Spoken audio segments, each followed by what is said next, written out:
নমস্কার বন্ধুরা, চলে যাবো আবারও এক রেসিপি নিয়ে রিয়া ছোট্ট রান্নাঘরে। প্রথম থেকে শেষ অবধি আশা করি আপনাদের ভালো লাগবে। আমি এর আগেও ডিমের রেসিপি দিয়েছি, কিন্তু এটা একটু অন্য ধরনের অমলেট করে তরকারি। দেখুন, প্রথমে ডিমটা ভেঙে একটা পাত্রে নিলাম, তার মধ্যে একটু সামান্য পরিমাণ লবণ এবং পেঁয়াজ কুচি ও লঙ্কা কুচি দিয়ে এটাকে ভালো করে ফাটিয়ে নেব। ফাটানো হয়ে গেলে কড়াইতে তেল দিয়ে তার মধ্যে অমলেটটা ভেজে নেব। আপনারা একবার বাড়িতে অবশ্যই একটা ট্রাই করবেন। অমলেটটা ভাজা হয়ে আসলে এটাকে একটু এরকম একটু পাল্টে নেব, একটু ভেজে নেবো এভাবে ভালো করে, পাল্টে দেবো এভাবে। এবার একটু এটাকে আমি হাফ করে দেবো। আপনারা চাইলে গোটা করে রান্না করতে পারেন, আমি হাফ করে রান্না করলাম। এটাকে হাফ করে এরকম একটু লাল লাল করে ভেজে নেবো, ভেজে পাত্রে রেখে দেবো। এভাবে আমি সবকটা ডিম ভেজে নিয়েছি। কড়াইতে তেল দিয়ে আমাদের তেজপাতা ও শুকনো লঙ্কা ও জিরে ফোড়ন দিয়ে দিলাম।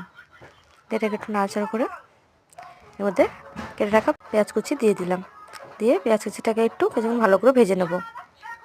পেঁয়াজ কুচিটা ভাজা হয়ে আসলে এর মধ্যে কেটে রাখা মিডিয়াম সাইজের টমেটোটা দিয়ে দেবো। দিয়ে এটাকে একটু ভালো করে নাড়াচাড়া করে নেব। এভাবে নাড়াচাড়া করে নেওয়ার পর এর মধ্যে আদা ও রসুন বাটা দিয়ে দেবো। আদা রসুন বাটা দিয়ে এবার এটাকে ভালো করে মিশিয়ে নেবো নাড়াচাড়া করে কিছুক্ষণ এভাবে। তারপরে এর মধ্যে পরিমাণ মতো লবণ, হলুদ গুঁড়ো ও লঙ্কার গুঁড়ো দিয়ে দেবো। দিয়ে ভালো করে এটাকে একটু মশলাটা কষিয়ে নেবো, ভালো করে এভাবে কষিয়ে নেবো। এবার এটা একটু বাটি রাখি, একটু জল দিয়ে আবারও ভালো করে কষিয়ে নেবো। আমার ভিডিও ভালো লাগে অবশ্যই লাইক কমেন্ট সাবস্ক্রাইব করবেন। ভালো করে কষিয়ে নাড়াচাড়া করে নেবো কিছুক্ষণ এইভাবে। কিছুক্ষণ কষিয়ে নেবো জল দিয়ে ভালো করে নাড়াচাড়া করে। এবার এর মধ্যে পরিমাণ মতো জল দিয়ে এটাকে একটু নাড়াচাড়া করে নেবো কিছুক্ষণ। জলটা ফুটে এলে এর মধ্যে ভেজে রাখা ডিমগুলো দিয়ে দেবো। এই ডিমগুলো একটু সাজিয়ে দেবো,